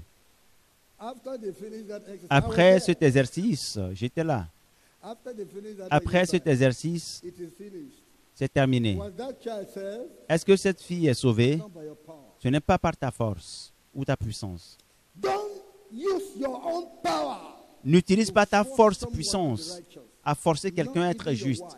Même ta femme ne le fait pas. N'utilise pas ton pouvoir en lui disant ôte tes bijoux, sinon c'est fini pour notre mariage. Et tu la forces à venir à la sainteté. Et laisse tomber ces ornements, sinon je vais te chasser. Ça ne marchera pas. Tu peux y arriver. Tu peux y arriver, comme notre frère qui disait hier, qu'il a ordonné à un enfant de s'agenouiller. L'enfant a refusé. Agenouille-toi. L'enfant ne s'est pas agenouillé. Et après, je crois que c'était hier ou avant-hier, il a forcé l'enfant à s'agenouiller. You see me kneeling down now, but I'm still standing up. I'm telling you, Je te dis, it's not by force. ce n'est pas par la force. It is not. Ce n'est pas par la force. Jesus deals gently. Jésus l'a fait Learn how to deal gently. avec tact. It is a Apprends à le faire avec tact. Go into all the world and preach the gospel to C'est un every processus. creature. Entre dans la parole de Dieu et prêche la parole, la vérité. Celui qui croira, il sera baptisé, il sera sauvé. Mais celui qui ne croit pas shall be damned. sera condamné. Ne forcez personne. Go in prayer, but persuade, Allez dans la prière et persuadez. plead with him. Plaidez. Even God, I told you the story of this occultist. Je vous ai raconté l'histoire de cet homme Wanted him. occultiste. I promise I will save him. L'homme, Even with the man, Dieu a promis à l'homme qu'il le sauvera. Mais il a dit non. I will deal with you. I'm going to punish you greatly that you attempted to come here. Et Dieu lui a dit, je vais te punir sévèrement parce que tu as osé venir If God ici. does not force, Mais on ne peut pas le forcer à accepter Jésus. Si Dieu ne l'a pas forcé, pourquoi toi tu tentes de forcer you're not quelqu'un? gentle, even with the sins of the people. You go mad. Tu te laisses aller à la folie, même quand les gens tombent dans le péché.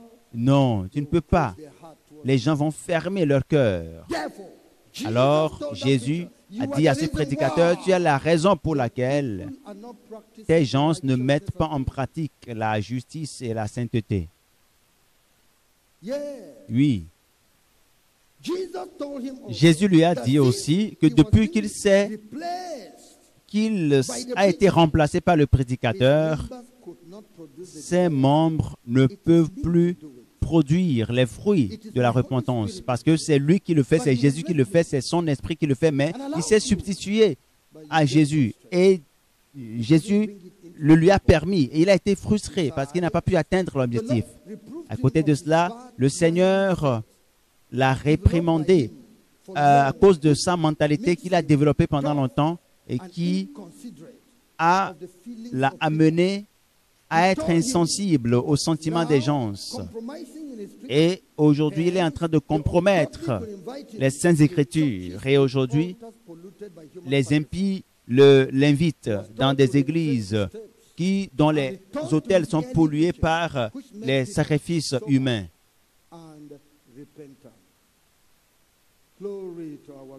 Gloire à notre Dieu.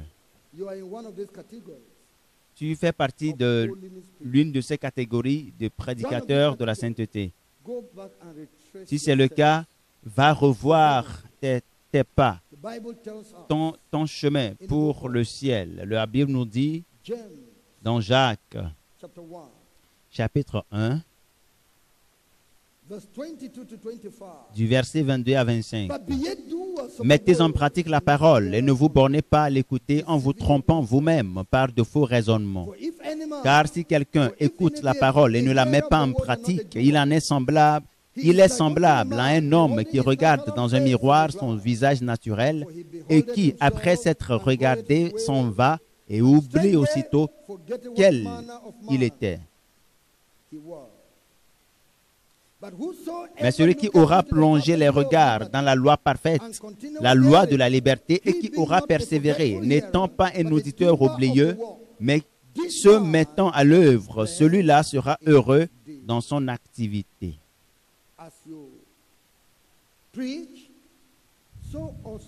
Lorsque vous prêchez, faites aussi. Mettez en pratique la parole que vous prêchez. Mettez-la en pratique. Soyez quelqu'un qui met en pratique la parole. Finalement, l'unité des chrétiens par rapport à la fin des temps, pour le réveil de la fin des temps. L'unité des chrétiens pour la fin des temps. L'unité des chrétiens doit être prophétisée, doit être dite. Voyons Jean chapitre 17, verset 17 à 23. Jean 17, verset 17 à 23. La Bible dit, Jean 17, sanctifie-les par ta vérité, ta parole est la vérité. Comme tu m'as envoyé dans le monde, je les ai aussi envoyés dans le monde. Et je me sanctifie moi-même pour eux, afin qu'eux aussi soient sanctifiés par la vérité. Ce n'est pas pour eux seulement que je prie, mais encore pour ceux qui croiront en moi par leur parole, afin que tous soient un, comme toi, Père, tu es en moi, et comme je suis en toi, afin qu'eux aussi soient un en nous, pour que le monde croie que tu m'as envoyé.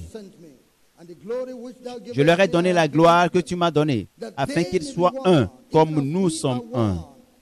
Moi en eux et toi en moi, afin qu'ils soient parfaitement un, et que le monde connaisse que tu m'as envoyé et que tu les as aimés comme tu m'as aimé.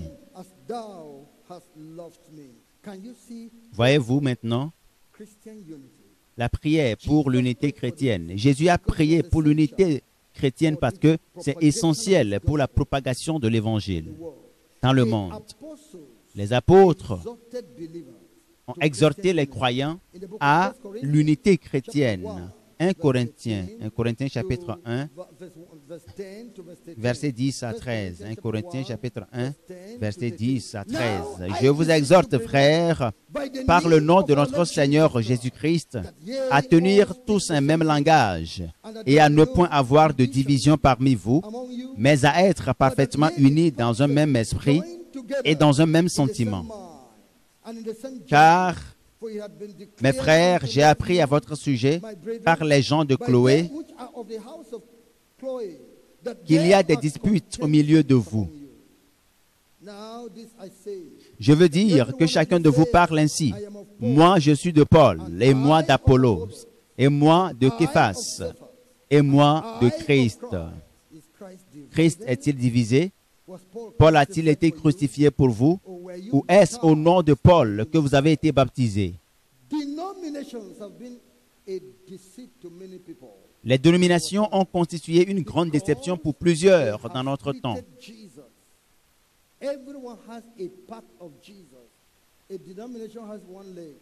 Parce que les dénominations se sont partagées Jésus. Une dénomination a un pied, l'autre dénomination dira nous avons la main droite de Jésus, et une autre dénomination dira nous avons le visage du Seigneur Jésus, et une autre dira nous avons la tête. Donc ils se sont partagés Jésus-Christ. Les dénominations ne sont pas ensemble. Les noms des dénominations constituent une déception, alors que nous avons un seul ciel.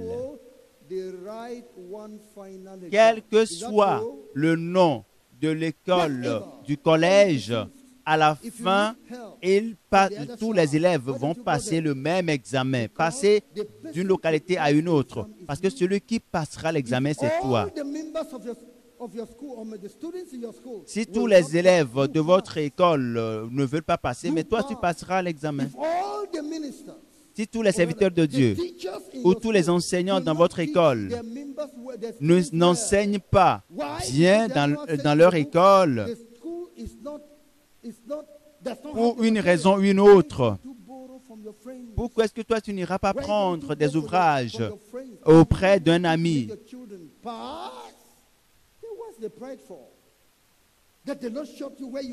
Le Seigneur te montre là où tu peux avoir accès à la vérité. Et tu ne veux pas. C'est là le problème. Jésus a prié pour l'unité chrétienne. Les apôtres ont exhorté à l'unité des chrétiens. Le Saint-Esprit a prophétisé au sujet de l'unité chrétienne. C'est essentiel parce que Jésus reviendra pour l'enlèvement. Voyons-le dans Éphésiens. Éphésiens chapitre 4,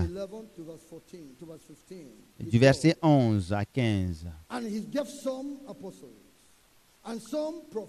Et il a donné les uns comme apôtres, les autres comme prophètes, les autres comme évangélistes, les autres comme pasteurs et docteurs, pour le perfectionnement des saints, en vue de l'œuvre du ministère et de l'édification du corps de Christ, jusqu'à ce que nous soyons tous parvenus à l'unité de la foi et de la connaissance du Fils de Dieu, à l'état d'homme fait, à la mesure de la stature parfaite de Christ, afin que nous ne soyons plus des enfants flottants et emportés à tout vent de doctrine par la tromperie des hommes, par leur ruse dans les moyens de séduction, mais que professant la vérité dans la charité, nous croissions à tous égards en celui qui est le chef, Christ. Avant l'enlèvement, il y aura l'unité du corps du Christ dans la connaissance de Dieu. Tout cela est en train de se disloquer. Les gens disent, Jésus est le Père, Jésus est le Saint-Esprit, Jésus est le Fils. Le Seigneur donne des révélations en cette période pour corriger cela et nous donner de connaître la vérité. Le Père est une personne séparée. Jésus est une personnalité différente. Le Saint-Esprit est une personnalité différente, mais les trois font une seule personne. Il a dit, créons l'homme à notre image, selon notre ressemblance. Il y a la pluralité en Dieu. Donc Dieu a créé l'homme à son image. Il est unique. Voyez-le. Dieu, l'homme est fait d'esprit, d'âme et de corps. Et c'est les trois composantes différentes. Et Dieu le Père, Dieu le Fils et Dieu le Saint-Esprit sont trois personnalités différentes. Mais l'homme, voyez combien de personnes se trouvent sur le pupitre. Vous voyez le corps, l'âme est ici, l'esprit est là. Le corps peut être séparé du corps, de l'âme. Comme la Bible dit, la parole de Dieu est une épée à double tranchant qui traverse moelle et moelle et jointure. Donc l'esprit et l'âme peuvent se séparer. Donc l'enlèvement est proche. Donc le Seigneur est en train de susciter des gens pour que la révélation de la vérité soit propagée. Parce que d'ici peu, c'est l'enlèvement. Avant que l'enlèvement ne se produise, il faut que l'Église s'unisse. Il faut que les gens s'unissent dans la foi. C'est ce que le Seigneur est en train de faire. Oui. Jésus-Christ a exhorté les prédicateurs de la sainteté à s'unir, à travailler à l'unité des chrétiens dans la Grande Commission. Il leur a dit que les serviteurs sataniques sont unis dans leur œuvre mauvaise contre Dieu et contre les hommes. Vous avez écouté la révélation du chef de TB Joshua. Jésus a dit que TB Joshua et la personne était en train de lutter pour prendre la tête, qui doit être le grand maître au-dessus des gens. Et c'était une lutte terrible. Et c'est Satan qui les a établis. Il a dit non, que chacun soit dans son rôle. Si vous vous battez entre vous, comment parviendrez-vous à faire ce travail? Et tout le monde est allé dans le sens, et si Satan a pu avoir la paix au milieu de ses collaborateurs, ses travailleurs, ses ouvriers, et pourquoi pas les prédicateurs de la sainteté, à la moindre chose vous vous séparez, et c'est le diable qui triomphe de vous. C'est le diable qui triomphe de vous. Un royaume ne peut jamais être divisé contre lui-même. Tout royaume qui se divise contre lui-même, comment est-ce qu'il peut subsister? Mais il est en train de promouvoir la division dans le royaume de Dieu. C'est ce que Jésus disait. Il disait, les prédicateurs de la sainteté sont divisés et ne veulent pas travailler ensemble. Ils sont dans la ségrégation et trouvent des choses, des reproches les uns contre les autres.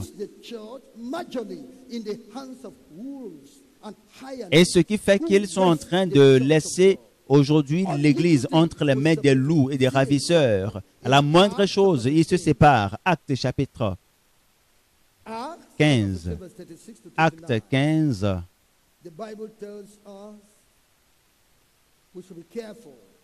La Bible nous met en garde au verset 36 au verset 39. Quelques jours s'écoulèrent après lesquels Paul dit à Barnabas, « Retournons visiter les frères dans toutes les villes où Nous avons annoncé la parole du Seigneur pour voir en quel état ils sont. Barnabas voulait amener aussi Jean, surnommé Marc. Mais Paul jugea plus convenable de ne pas prendre avec eux celui qui les avait quittés depuis la Pamphylie et qui ne les avait point accompagnés dans leur œuvre. Ce dissentiment fut assez vif pour être cause qu'ils se séparèrent l'un de l'autre. Et Barnabas, prenant Marc avec lui, s'embarqua pour l'île de Chypre. Paul fit choix de Silas et partit recommandé par les frères à la grâce du Seigneur. Vérifiez cela, c'est des prédicateurs de la sainteté. Pourquoi est-ce qu'ils s'étaient séparés? Est-ce que Jésus n'était pas avec eux? Pourquoi est-ce que tu ne présentes pas le sujet au Seigneur? Pourquoi est-ce que tu n'as pas demandé au Seigneur, mais si c'est Jean-Marc, si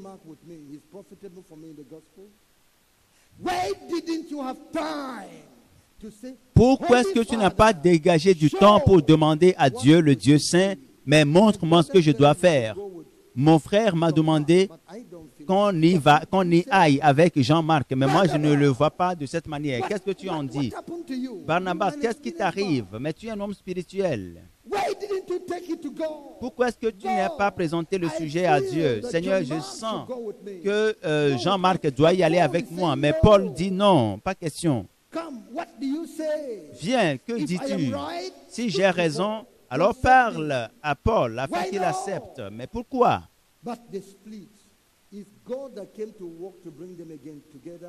Et ils se sont séparés. Et c'est Dieu qui a travaillé à leur réunification plus tard. Et ils ont continué le travail ensemble. Loué soit le Seigneur. Accordez-vous. Encore une fois, voyons-le. Nous parlons de petites choses qui séparent. Dans Philippiens chapitre 4, versets 1 à 2. Philippiens chapitre 4, versets 1 à 2. C'est pourquoi, mes bien-aimés et très chers frères, vous qui êtes ma joie et ma couronne, demeurez ainsi fermes dans le Seigneur. Je rappelle que c'est Philippiens chapitre 4. C'est pourquoi, mes bien-aimés et très chers frères, vous qui êtes ma joie et ma couronne, demeurez ainsi fermes dans le Seigneur, mes bien-aimés. J'exhorte et vous dis, et que j'exhorte Saint-Tige à être d'un même sentiment dans le Seigneur. Je vous prie, bien-aimés, je vous prie, Saint-Tige, je vous prie et vous dis à être d'un même sentiment dans le Seigneur. Et toi aussi, fidèle collègue, oui, je te prie de les aider, elles qui ont combattu pour l'Évangile avec moi et avec Clément et mes autres compagnons d'œuvre dont les noms sont dans le livre de vie. Voyez ces gens-là. Pourquoi est-ce que vous êtes dans les désaccords à la moindre chose? La moindre chose, vous claquez la porte. Je veux commencer mon ministère. Pourquoi? Pourquoi est-ce que vous divisez l'Église? Pourquoi est-ce que vous déchirez l'Église? Pourquoi ne pas présenter le sujet au Seigneur? Pourquoi ne pas s'ouvrir un peu? Ah, vraiment, la Bible dit que nous devons baptiser au nom de Jésus seulement, mais vous, vous baptisez au nom du Père, du Fils et du Saint-Esprit. Écoutez-moi. Les gens sont allés au ciel d'ici. Un nombre important de personnes. Et sur la base de la doctrine que nous prêchons, vous avez des arguments qui ne tiennent pas. Ne voyez-vous pas Satan là-bas? Et les gens disent que la Sainte Seine doit être prise la nuit et non le jour, parce que Jésus l'a prise la nuit. Est-ce que vous imaginez ces histoires, ces futilités juste pour diviser l'Église? Jésus a dit, unissez-vous, soyez un. Jésus dit, soyons un. Que tout le monde dise, Seigneur, nous serons unis. C'est exactement cela. Le Seigneur a dit qu'il a envoyé des messages par révélation pour réprimander, pour corriger, pour édifier l'Église. Mais la plupart de ces prédicateurs de la sainteté ont rejeté les messages et les messagers qui ont été envoyés. Look at it in the book of Matthew. Voyons-le dans Matthieu. Matthieu chapitre 23, le verset 37. 23, Matthieu 23, le verset 37. Du verset 37 au verset 39. Jérusalem, Jérusalem, thou that killest the qui prophets tue les prophètes and stonest them which et are qui sent lapide unto ceux thee, how often qui te sont envoyés. Combien de fois ai-je voulu rassembler tes enfants comme une poule rassemble ses poussins sous ses ailes, et vous ne l'avez pas voulu.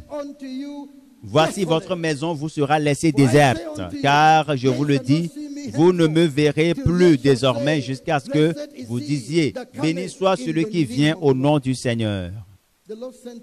Le Seigneur a envoyé des gens, des révélations. Il a amené des gens au paradis, en enfer. Et ils sont revenus avec des messages selon les Saintes Écritures pour vous dire ces choses. Voici, j'ai vu des femmes qui portent des bijoux, qui sont dans l'enfer. Des femmes qui portent des culottes, qui portent des pantalons. Et tu as dit, non, non, non, je ne veux pas cela. Si Dieu est Dieu, qu'il m'utilise aussi. Et comme quelqu'un dira, mais comment est-ce que Dieu peut utiliser une femme ou bien se servir d'un enfant? Qui veut être le conseiller de Dieu? Est-ce que...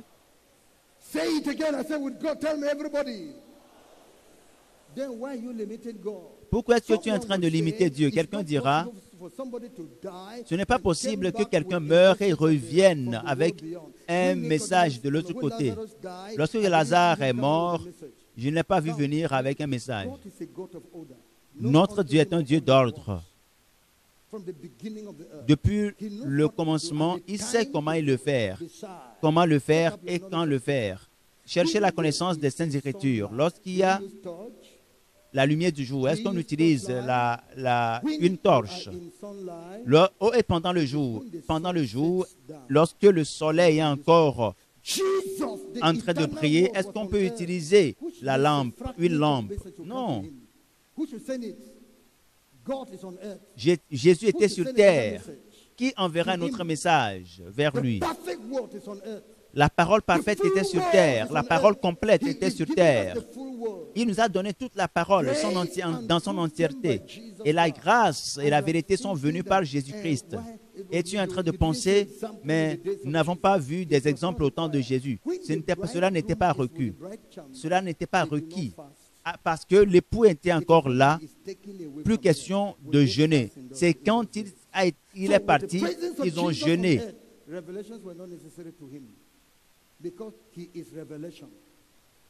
Parce qu'il était là, parce qu'il était lui-même la révélation, on n'avait plus besoin de faire quelques révélations que ce soit. C'est ça. Mais maintenant qu'il n'est plus sur terre, alors la révélation est devenue essentielle. Les révélations sont devenues essentielles pour guider ses enfants, parce qu'il a dit, lorsque l'Esprit de Dieu viendra, il vous montrera les choses à venir. Il vous témoignera des choses sur moi. C'est ce que Jésus a dit. Nous sommes en train d'avancer dans l'esprit. Et Satan utilise les ténèbres pour pouvoir condamner les gens. Telle est la parole de Dieu. Le Seigneur a déclaré devant eux que devant les serviteurs de Dieu, de la sainteté, qu'il a élevé le mouvement mondial du réveil de la sainteté de par le monde entier pour l'unité de l'Église et pour le réveil de l'Église dans le monde, dans cette fin des temps. C'est ce que Jésus a dit. Et il le disait depuis longtemps, depuis très longtemps. Dans Nombre chapitre 27, Nombre 27, verset 15 à 17. La Bible nous dit, Nombre 27, verset 15 à 17. La parole dit, Moïse parla à l'Éternel et dit, que l'Éternel, le Dieu des esprits de toute chair, établisse sur l'assemblée un homme qui sortent devant eux et qui entrent devant eux, et qui les fasse sortir et qui les fasse entrer, afin que l'assemblée de l'Éternel ne soit pas comme des brebis qui n'ont point de berger.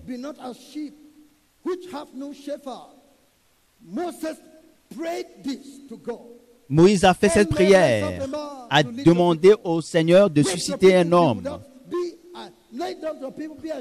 afin que ton peuple ne soit pas comme une assemblée ou des brebis qui n'ont point de berger et que chacun y aille de son côté. Non, cela ne marchera jamais comme cela.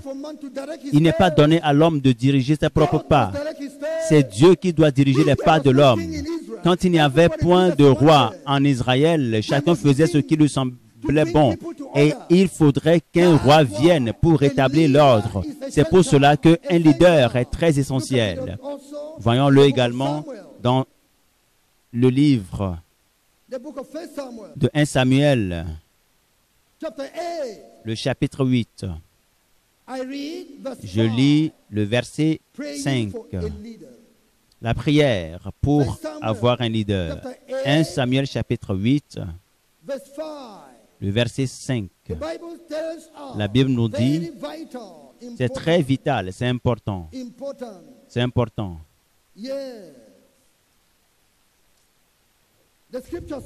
Le passage dit, ils lui dirent, je lis à partir du verset 4. Tous les anciens d'Israël s'assemblèrent et vinrent auprès de Samuel à Rama. Ils lui dirent, voici, tu es vieux, et tes fils ne marchent point sur tes traces. Maintenant, établis sur nous un roi pour nous juger, comme il y en a chez toutes les nations. Quelqu'un doit guider nos vies. Quelqu'un doit diriger nos voies. Nous devons suivre les pas de quelqu'un. Dieu, donne-nous quelqu'un. Donne-nous un roi. Donne-nous un dirigeant pour diriger nos pas, afin que nous puissions nous focaliser sur lui et marcher dans la voie du Seigneur. Nous en avons besoin. Et les gens ont crié au Seigneur. Les gens ont pleuré au Seigneur. Les gens ont prié le Seigneur pour cela. Encore dans Ésaïe. La Bible nous dit dans Ésaïe chapitre 2, du verset 1 à 3. Ésaïe chapitre 2, verset 1 à 3. Du verset 1 à 3. Le passage nous dit ceci. Prophétie d'Ésaïe, fils d'Amon, sur Juda et Jérusalem. Il arrivera dans la suite des temps que la montagne de la maison de l'Éternel sera fondée sur le sommet des montagnes, qu'elle s'élèvera par-dessus les collines et que toutes les nations y afflueront. Des peuples s'y rendront en foule et diront, venez et montons à la montagne de l'Éternel, à la maison du Dieu de Jacob, afin qu'il nous enseigne ses voies et que nous marchions dans ses sentiers. Car de Sion sortira la loi et de Jérusalem la parole de l'Éternel. Maintenant, c'est dans l'esprit de cette vérité que Jésus-Christ a parlé devant les prédicateurs de la sainteté. Il leur a commandé, il leur a donné sa parole. Il leur a dit,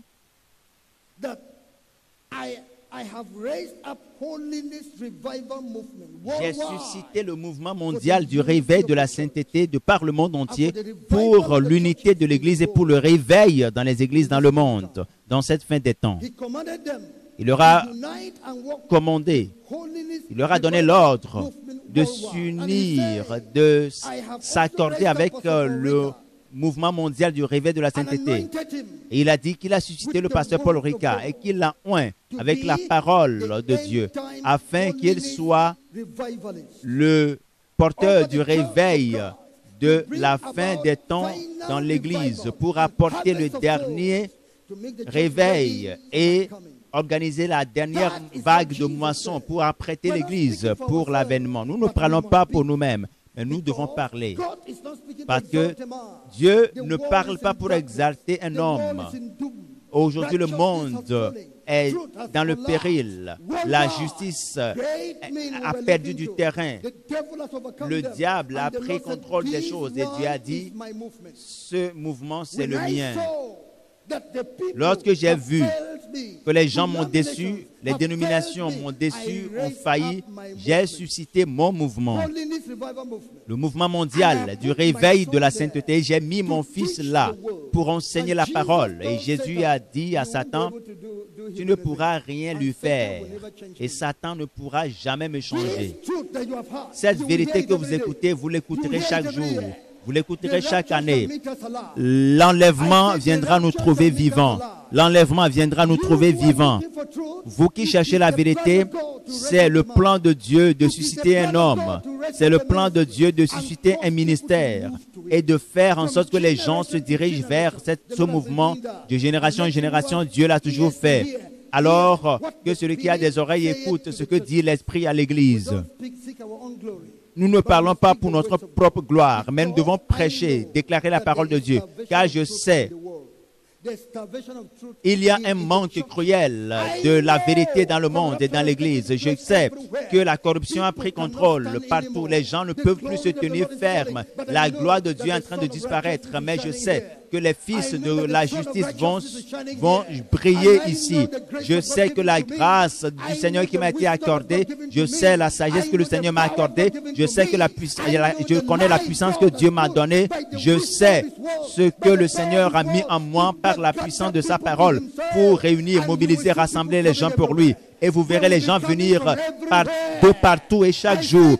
Les gens viendront de partout et chaque jour. Vous les verrez. Et cette parole sera éprouvée. Cette parole sera vérifiée. Et vous saurez que c'est l'Éternel qui a parlé. Et vous verrez que c'est l'Éternel qui a parlé. Vous connaîtrez la vérité vous affranchira.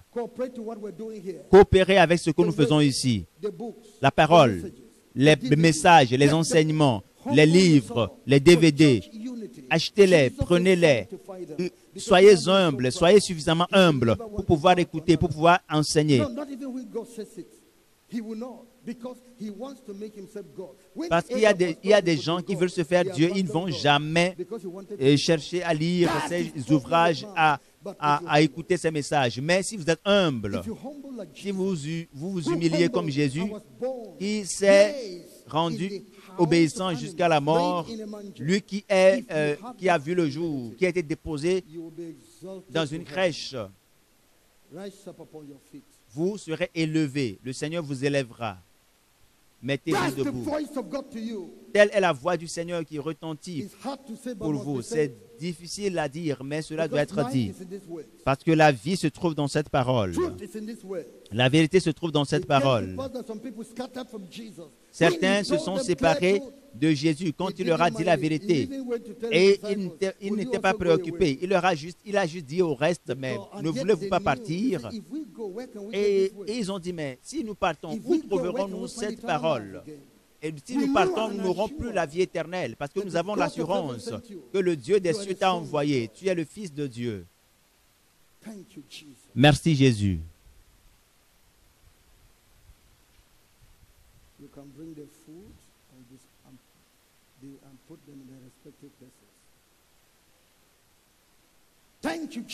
Merci Jésus. Dites au Seigneur de vous aider. Ce n'est pas pour faire l'apologie d'un homme. Nous parlons de la part du Seigneur. Si nous ne disons pas cela, des gens périront. Et quel intérêt que d'avoir la parole de vérité alors que les gens périssent?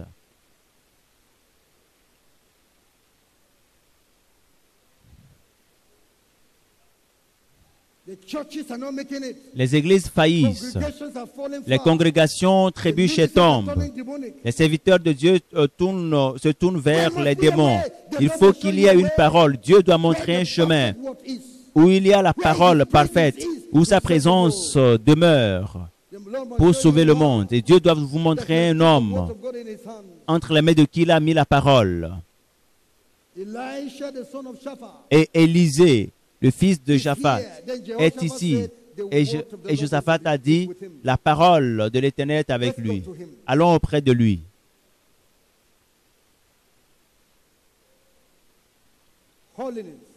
La sainteté est le résumé de l'Évangile.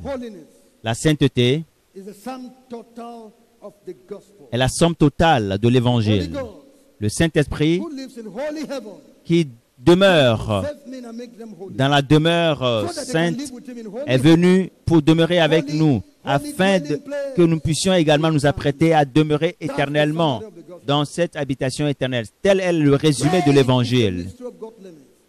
God was manifest in the flesh. C'est un mystère. Dieu s'est manifesté dans la chair. Il a pris chair. Seen of angels Il a été vu par les anges. in this world and Il a believed été on among the Gentiles. Prêché dans ce monde. Et il a vécu parmi les gentils. Thank you, Father, Merci, Père, making yourself known unto us. de te révéler à nous. Thank you, Jesus, Merci, Jésus, for showing the truth clearly to your de people. nous montrer clairement la vérité, de nous montrer la vérité pour nous sauver.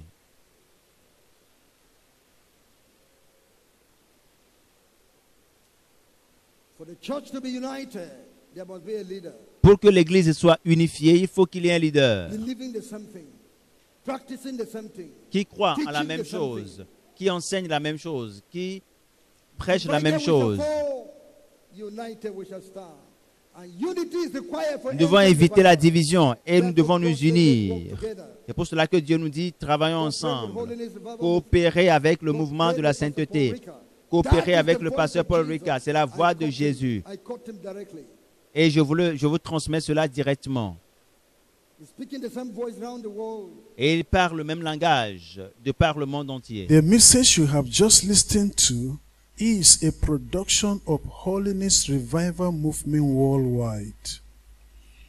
Holiness Revival Movement Worldwide is a non-denominational ministry that is given to the propagation of Christ's righteousness and holiness in churches and nations of the world through crusades, revival meetings, production and spread of holiness literature and materials. For other spiritual materials, messages or inquiries, contact us on 0816 902 3948 or 0805 683 4323. You can also reach us through our email address, holinessrevivalmovement@gmail.com. God bless you. For God so loved the world that he gave his only begotten Son, that whosoever believes in him should not perish, but have everlasting life.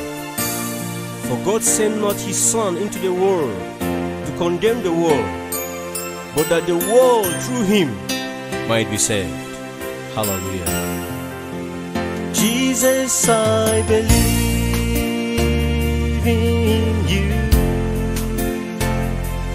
You are my Lord and Savior. I believe in you. You are the living Savior. I believe in you. You are my Lord and Savior. I believe in you. You are the living Savior. You came from heaven. You died for my sins. You purchased me with your blood. You are my Lord and my Savior. You left your throne above and took up the form of a servant for my sins. Oh Lord Jesus, you are the living Savior.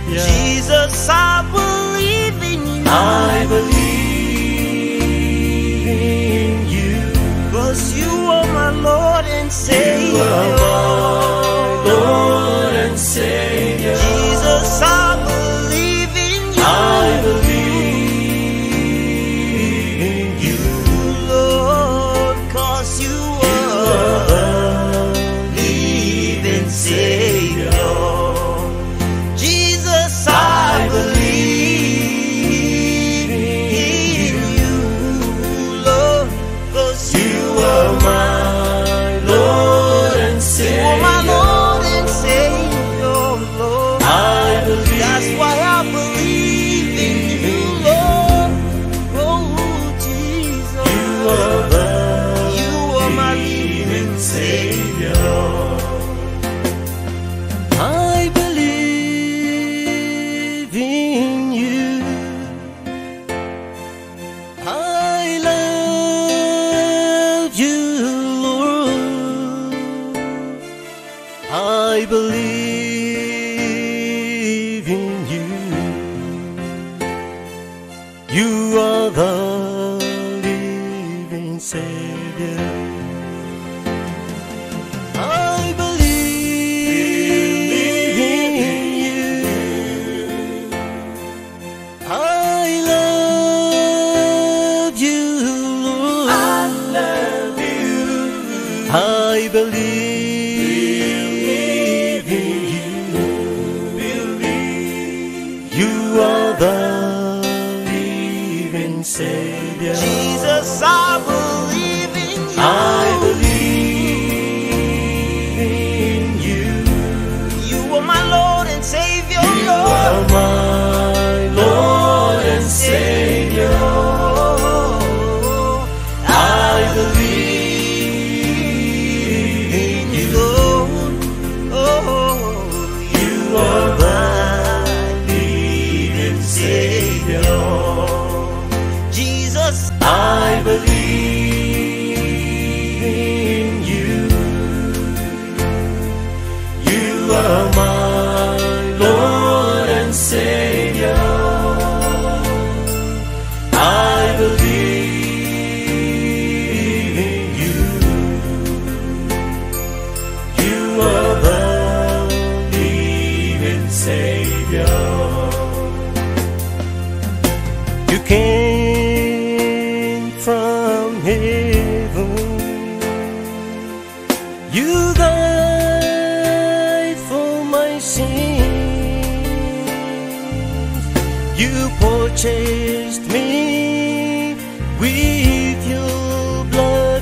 You are my Lord and my Savior.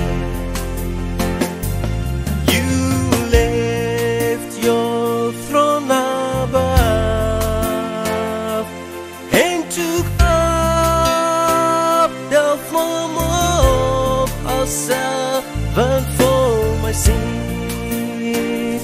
Oh Lord Jesus, you are the living Savior. Jesus, I believe in you. I believe in you.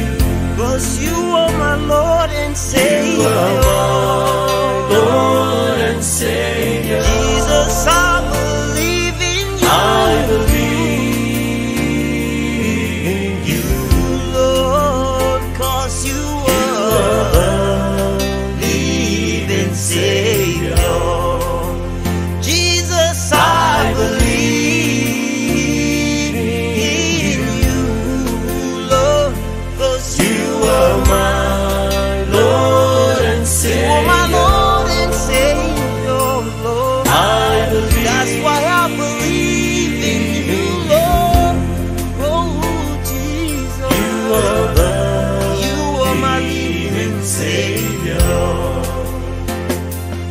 I believe in you. I love you, Lord. I believe in you. You are the living Savior. I believe in you. I love